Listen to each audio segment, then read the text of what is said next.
என் பெயர் கிருபாஷி. நான் 7ஆம் வகுப்பு படிக்கின்றேன். ஊராட்சி ஒன்றிய நடுநிலைப்பள்ளி சதுரங்கப்பட்டினம். ஒரு உழவனின் மகளாக உங்களிடம் உரையாட போகிறேன். நம்ம ஐயா வள்ளுவர் சொல்றாரு பாருங்க, உழுதுண்டு வாழ்வாரே வாழ்வார், மற்றவரெல்லாம் தொழுதுண்டு பின் செல்பவர். தாங்களே வயலில் உழுது அதனால் கிடைக்கின்ற உணவை உண்டு வாழ்கின்ற உழவர்களின் வாழ்க்கையே உயர்வானது.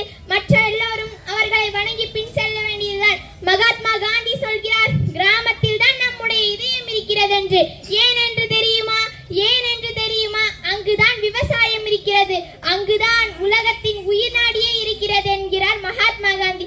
அப்படிப்பட்ட உழவை நேசித்த உழவர் குடி பெருமகளை பற்றி பேச போகின்றேன். கட்டிமேட்டில் பிறந்த கட்டி தங்கமே, திருத்துறைப்பூண்டியின் அடையாளமே, திருவாரூருக்கு தேரே, திருவாரூருக்கு தேரே, உலகமே உன்னை புகழுது பாரு, விவசாயத்தின் சிங்கமே, உலகம் போற்றும் உழவர் பெருமகனே, பாரம்பரியத்தை மீட்டெடுத்த மீட்டு காவலனே, சிதைய தானியங்களை ஒன்றிணைத்தவனே, தடைகள் பல தாண்டி விதைகளை தேடிய சரித்திர நாயகனே, தன் பெயரை எண்ணல் ஜெயராமன் என எதட்டில் மாற்றிக்கொண்ட பாரம்பரிய விதை வித்தகனே. ராமாயணத்துல சீதையை தேடி சென்றார் ராமர். ஆனால் நாம் இன்னும் ஸ்ரீதேவியை தேடி சென்று கொண்டிருக்கிறார் நம்முடைய ஐயா நல் ஜெயராமன். ஒரு நெல்லை வைத்து அதை 100 நெல்லாக மாற்றும் ஒரு விவசாயி சிறந்த விஞ்ஞானி.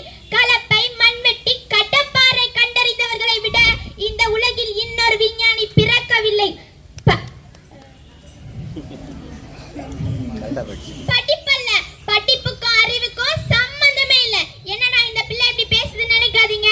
மாம்பூக்கள் சரியா பூக்கலனா பருவ காற்று சரியா வீசலன்னு அர்த்தம். பருவ காற்று சரியா வீசிருந்தா மாம்பூக்கள் உதிர்ந்து சரியா காய்ச்சிருக்காது. கற்ற அறிவு மறந்து போயிருக்கலாம், ஆனா பட்ட அறிவு மறந்து போயிருக்காது. நீங்க தொழில் வளர்ச்சின்னு சொல்றீங்களே, நல்ல வேலை பார்த்தா சம்பளம் கிடைக்கும். சம்பளம் கிடைச்சா